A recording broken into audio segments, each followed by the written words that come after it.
A prince was put under a spell so that he could speak only one word each year. If he didn't speak for 2 years the following year, he could speak 2 words, and so on. One day, he fell in love with a beautiful lady. He refrained from speaking for 2 whole years so he could call her my darling. But then he wanted to tell her he loved her, so he waited 3 more years. At the end of these 5 years, he wanted to ask her to marry him, so he waited another 4 years. Finally, as the 9th year of silence ended, he led the lady to the most romantic place in the kingdom and said, "My darling, I love you. Will you marry me?" And the lady said, "Pardon?" Bob walked into his boss's office. The boss asked him, "Well, what can I do for you?" "Well, sir," says Bob, "I've been working for you for 10 years. I won't beat around the bush. Sir, I would like a raise. I currently have 4 companies after me, and so I have decided to talk to you first." The boss clears his throat and says, "A raise? I would love to give you a raise, Tom, but this is just not the right time." Bob says, "I understand your position, and I know that the current economic downturn has had a negative impact on sales, but you must also take into consideration my hard work, proactiveness, and loyalty to this company for over a decade." The boss thinks a minute, then tells Bob, "Taking into account these factors and considering I don't want to start a brain drain, I'm willing to offer you a 10% raise and an extra 5 days of vacation time. How does that sound?" Bob says, "Great, it's a deal. Thank you, sir." "Before you go," says the boss, "just out of curiosity, what companies are after you?"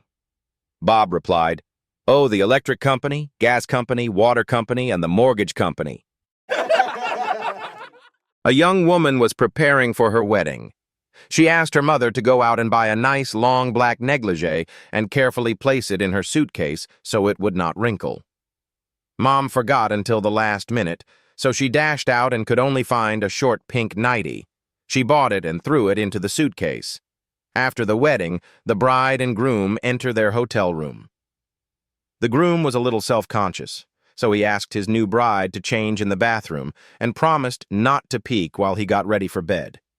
While she was in the bathroom, she opened her suitcase and saw the negligee her mother had thrown in there. She exclaimed, "Oh no, it's short, pink, and wrinkled." Then her groom cried out, "I told you not to peek." A male mosquito to its wife. "Darling, I will hunt a lion for you." Female mosquito. "Okay, fine. Now go to sleep." Male mosquito.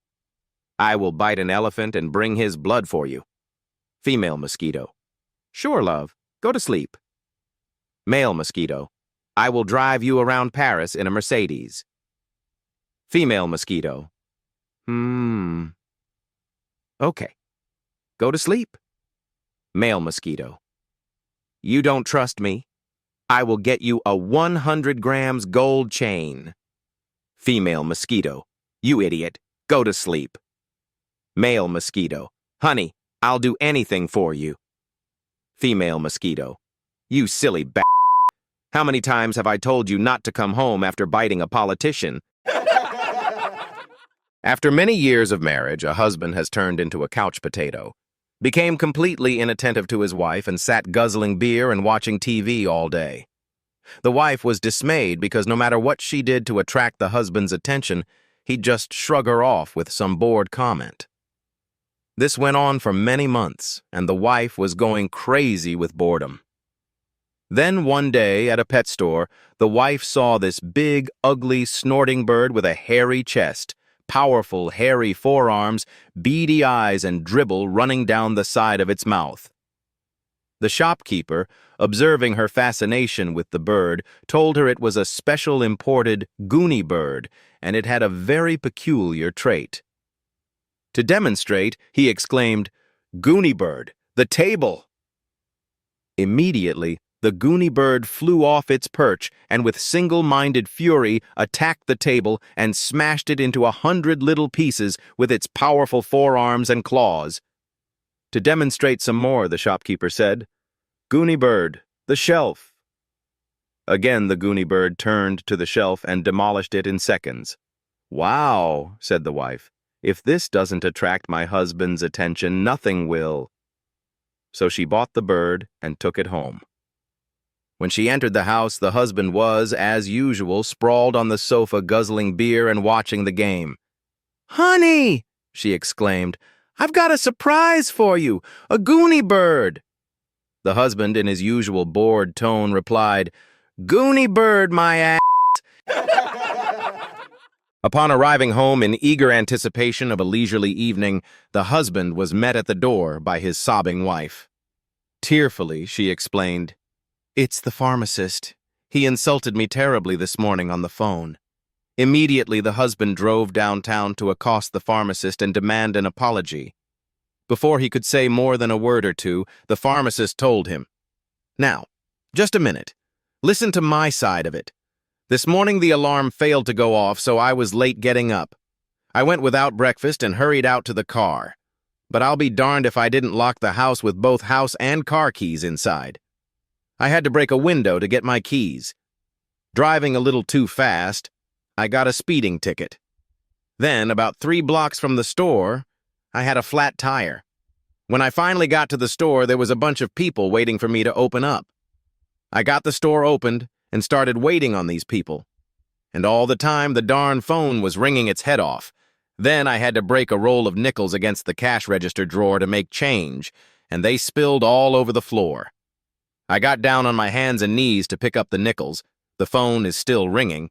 When I came up, I cracked my head on the open cash drawer, which made me stagger back against a showcase with a bunch of perfume bottles on it, and half of them hit the floor and broke. The phone is still ringing with no let-up. I finally got back to answer it. "It was your wife. She wanted to know how to use a rectal thermometer. Well, mister, I told her." An old lady was standing at the railing of a cruise ship holding her hat on tight so that it would not blow off in the wind. A gentleman approached her and said, "Pardon me, madam. I do not intend to be forward, but did you know that your dress is blowing up in this high wind?" "Yes, I know," said the lady. "I need both hands to hold on to this hat." "But, madam, you are not wearing anything under your dress, and your privates are exposed," said the gentleman in earnest.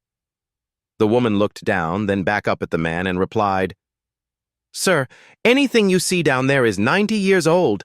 I just bought this hat yesterday." I took my wife to a restaurant. The waiter, for some reason, took my order first. "I'll have the rump steak, rare, please." He said, "Aren't you worried about the mad cow?" "Nah, she can order for herself." And that's when the fight started.